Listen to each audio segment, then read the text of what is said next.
Have you ever wondered what might be hiding behind the perfect facade? For the brilliance of success, for the impeccable reputation, for the mask of calmness worn by people who, it seems, nothing can break. Today we're going to tell you a story that will make you question everything you knew about trust and betrayal.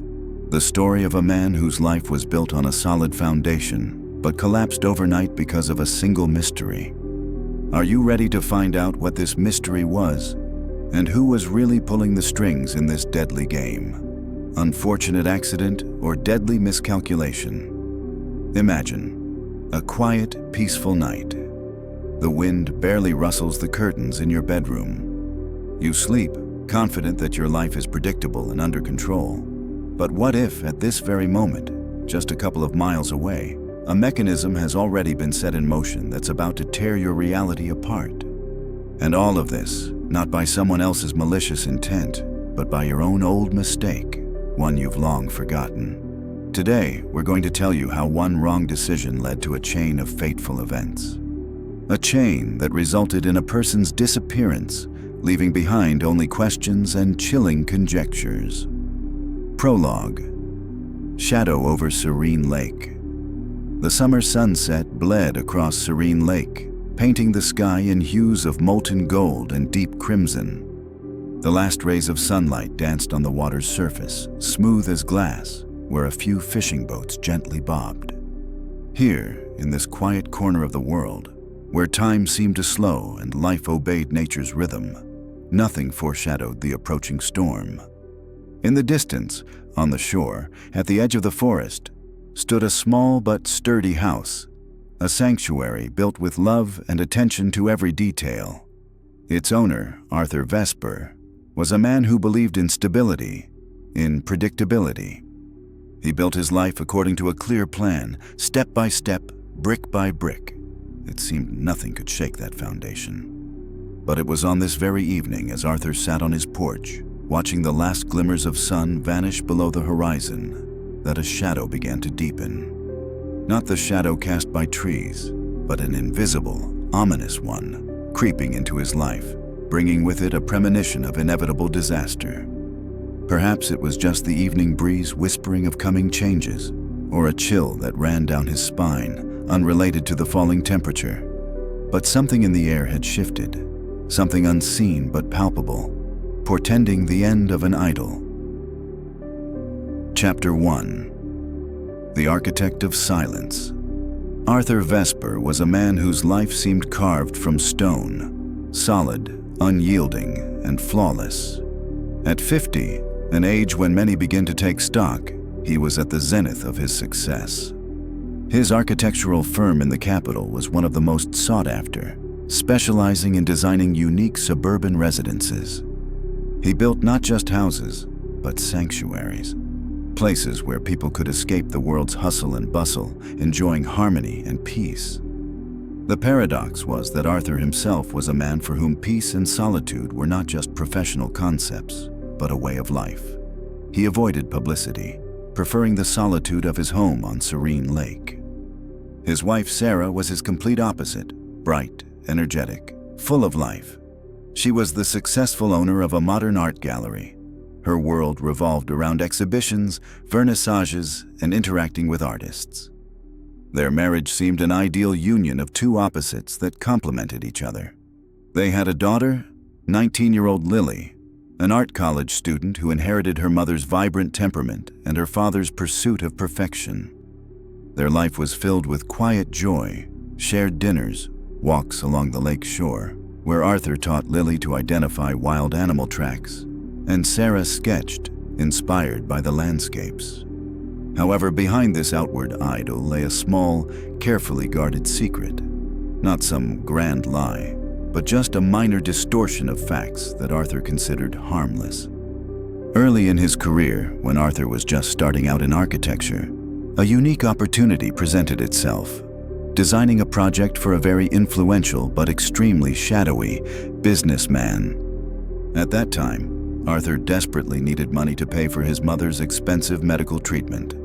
The project wasn't entirely legal. Rather, it balanced on the edge of legality. But back then, Arthur saw no other way out. He completed the work, received a generous fee that saved his mother, and had since tried to forget about that episode. He told no one about it, not even Sarah. It was his personal secret, locked deep within his soul. He believed that this chapter of his life was long closed and buried under layers of successful projects and an impeccable reputation. Chapter 2. A Whisper from the Past. The Arrival of the Collector. One summer morning, as Arthur was working on new sketches in his studio, the phone rang. The number was unknown, blocked. Arthur never answered such calls, but this time, something made him pick up. A calm, low voice came through the receiver, a voice Arthur would recognize out of 1,000. It belonged to a man known in certain circles as the Collector. He was the shadowy businessman for whom Arthur had once designed. "Arthur Vesper," the voice said. "I presume you remember me. I have a small request for you. More like an offer you can't refuse." Arthur's heart pounded. He felt cold sweat trickling down his back. The Collector's voice was like a blade, calm but dangerous. The Collector didn't beat around the bush. He reminded Arthur of that very project, its illegal aspects, how he, the Collector, could easily destroy Arthur's reputation by making that information public.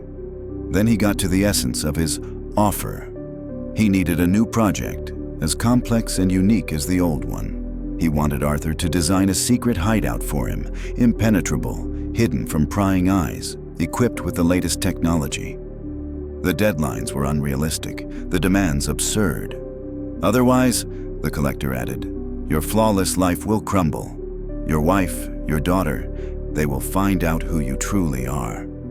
Arthur felt the ground slip from beneath his feet. He tried to resist, but the Collector's voice was unyielding. He had no choice. Thus began his double life. By day, he was a loving husband and father, a successful architect working on ordinary projects. But by night, when everyone slept, he plunged into a world of shadows, designing a sanctuary for the man who held his life in his hands. Every line on the blueprints was filled with fear, every decision with despair. He felt like a puppet with invisible strings pulled by a puppeteer. Chapter 3. Web of Lies and Project. Cyclops. The project was codenamed Cyclops. It was incredibly complex and required Arthur not only professional skills, but also the ability to think like a criminal, to anticipate every possible threat, every loophole. The hideout was to be built in a remote, sparsely populated area, deep within a dense forest, far from any roads or settlements. It wasn't just a building, but an entire underground complex, capable of withstanding any siege, protected from eavesdropping and surveillance. It had to have autonomous life support systems, food supplies, security systems that could rival government facilities.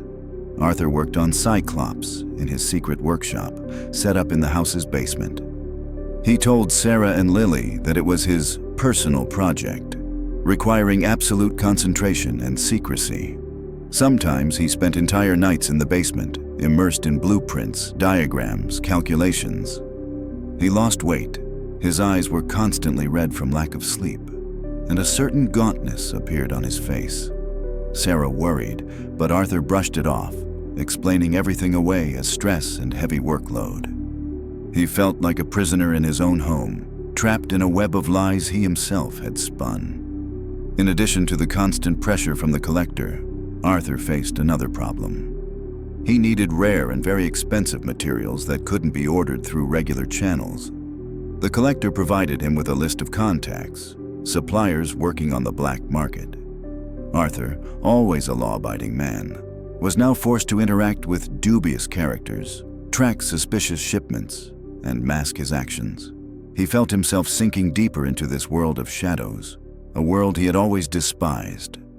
Every day was a struggle, every hour a torment. But he understood that not only his life, but also the lives of his family depended on his work. Chapter 4.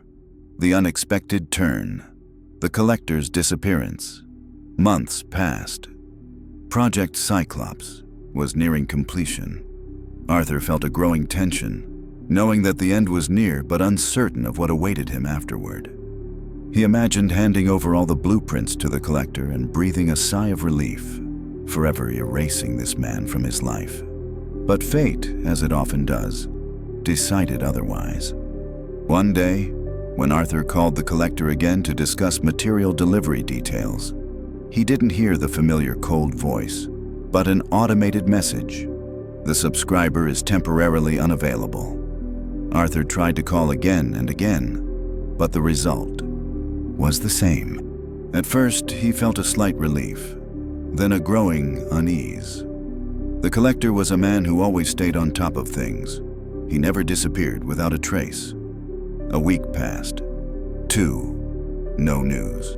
Arthur began following the news, searching for information online, listening to snippets of conversations, and finally, he stumbled upon a small note in a regional newspaper.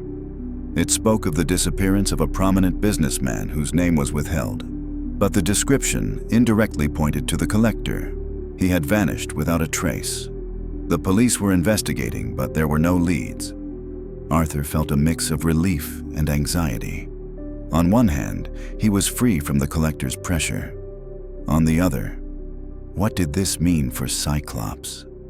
Who was the client now? And what if the collector returned? These thoughts haunted him. He decided the only way to protect himself was to destroy all traces of his work. He began systematically deleting files, burning blueprints, erasing any mention of Project Cyclops. He wanted this chapter of his life to be completely wiped clean.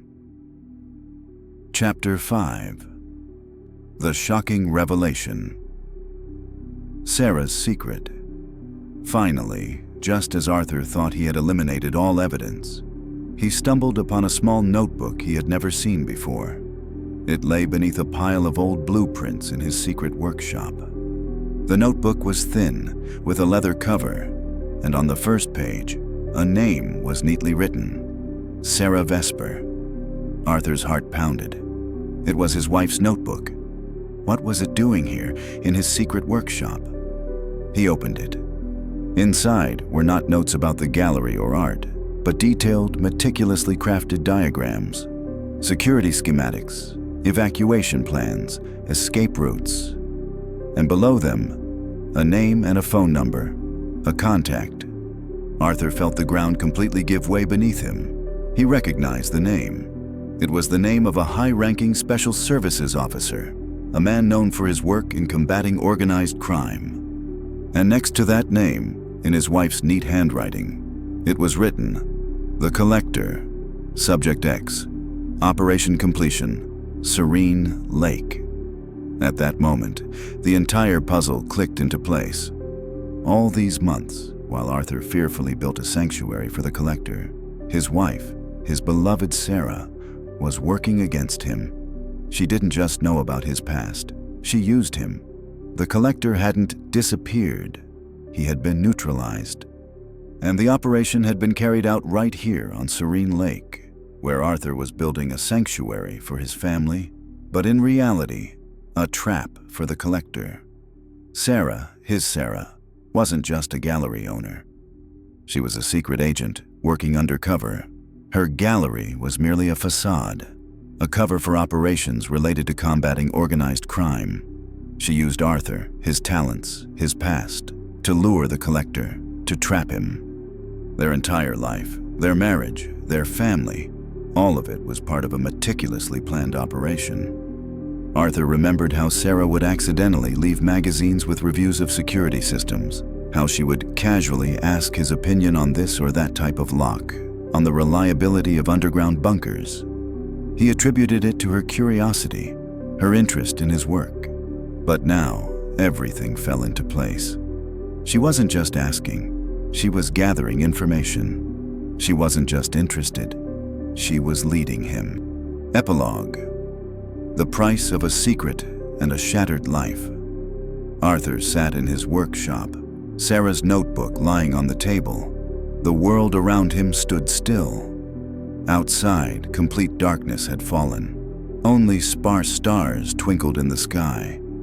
He felt empty, betrayed, deceived. His entire life, all his faith in controlling his destiny, had crumbled to dust. He didn't know what to do. How could he live with this truth?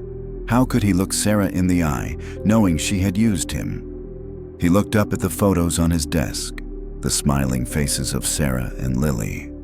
They were his world, his meaning. And now that world had been turned upside down. The love he considered his foundation had turned out to be just part of a meticulously planned operation. Every glance, every touch, every word, everything was a lie, skillfully woven into the fabric of his life. He stood up, the notebook sliding to the floor. He didn't pick it up. He didn't go to the bedroom to start a difficult conversation, one he knew would only lead to more revelations and pain. Why? To learn even more about how deeply he had been deceived? To hear rational explanations that no longer mattered? Arthur walked to the workshop window. Outside, at the edge of the forest, stood his house, once a symbol of his stability, now a monument to his naivety. He looked at it with empty eyes. For him, it was no longer a sanctuary, but a trap he had fallen into, caught in a web of someone else's intrigues. What next? Tomorrow would bring no forgiveness or redemption. It wouldn't even bring hope. Only the realization that his life, built on lies, ended not with a loud crash, but with the quiet, ruthless disappearance of everything he held dear. Arthur Vesper, the architect of silence, found himself in complete silence. A silence that was not peace, but the sound of his shattered life. And in that silence, there was no room for a new beginning, only for the endless echo of betrayal.